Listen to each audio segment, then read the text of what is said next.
inspiration to a lot of us. And one thing that few people might know in this crowd is that this dream of yours started while you were living in a car. It's an inspiring story. So one thing you have nothing else to do but when you live in the car with a dream. Yeah, no, indeed. So all you can do is dream. So I got to get out of this car, Jesus. Jesus, let me get out of this car, Jesus. So tell us about that. Tell us about how that dream got started and how you got to where Well, for me as a kid, I had one hope, one dream, and I tell people this all the time. It's absolutely true. My prayer was, God, just let me do well enough to take care of my mother. And in that, I started writing my first play when I was about 19 years old. Didn't even know how to get to write anything. Wrote it at about 19 years old after writing Oprah show. She said, starting to write things down. Yes, 19-year-old black man was watching Oprah. And I started writing my first show, and that first play became I Know I've Been Changed, my very first play. I moved from New Orleans to Atlanta, saved $12,000 working as a bill collector, used car salesman. My income tax return from H&R Block, the one where you carry the one, and you carry the folks that ain't yours, and you carry on them. So I did all of that on the tax return, saved that money, and rented the 14th Street Playhouse and put up my first show. I had my rent payment, car payment, everything tied up in it, and I thought it would all work out well. Well, it didn't. The show failed. I thought I'd see 1,200 people over the weekend, and I saw 30. But this is how you know something is for you. Out of the 30 people, there was somebody that wanted to invest. So that next year, I did another show, thinking it would be okay. We got another job. And listen, let me tell you, if you're waiting for your dream to happen, you have to work while you're waiting. You can't just sit around just waiting for it to fall out of the sky. You got to go work. So that next year, I had another opportunity to do the show. And you're not done this 3 times, so I started running. You have to slow me down. So I had an opportunity to do the show in Savannah, I think it was, that next year. Did the show. Right before I did the show, I had a job. I would always leave my job to go do these shows. Slow down so you understand what I'm saying. So when the investor came after the first show, he said, I want to invest. I said, okay, fine. So what I did was, I had a job working as a used car salesman or whatever, and I'd go to my boss and say, I need time off to go rehearse and do this play. He said, I'm not giving you time off, you just started. I would go to my desk, sit there and say a prayer. It's like, God, what am I supposed to do here? And I would hear that voice as clear as day say, quit. I'm not telling you to quit your job. This is my experience. I will not be responsible for your morning. So I would quit the job, go out and do the show, and I thought people would show up. Nobody showed up again.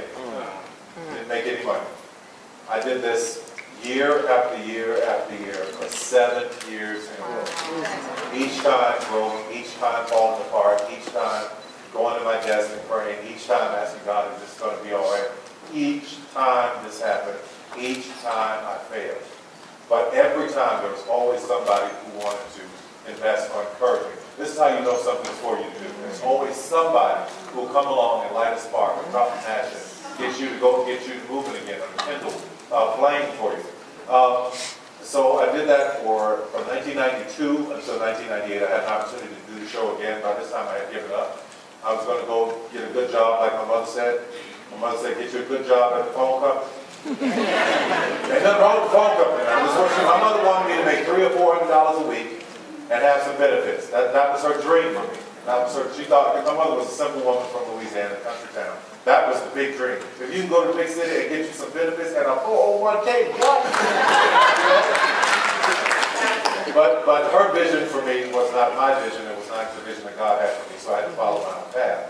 So I did the show. I had friends saying, you need to do this one last show. I was like, no, I'm done. Wash my hands with it. I'm not doing it at all. I was arguing, complaining, plus I did not want to do this show in 1998. Everything in me was saying, I'm not doing this show. I mean, I was a terror. I was a terror to the cast. I was a terror to me. I was just mad about it. So I decided to go ahead and do the show after they talked me into it over and over again. I go to do the show at the theater.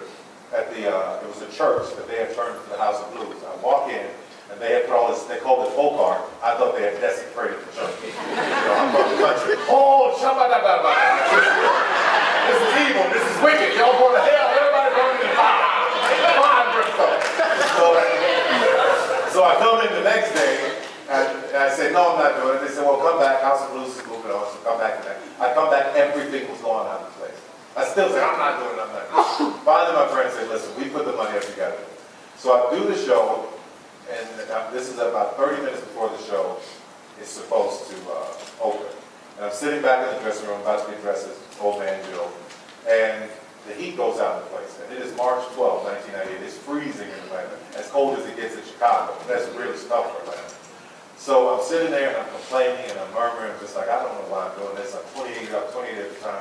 I'm just going to walk away from this stuff. I'm getting a good job. I'm just not going to do this anymore. It hurts too much to dream. It hurts too much to keep going.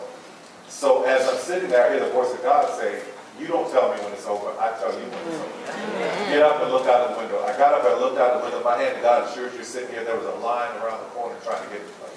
The show sold out in 1998. And from that moment to this one, it has been Katie bar the door. We have been sold out all over the country from this day.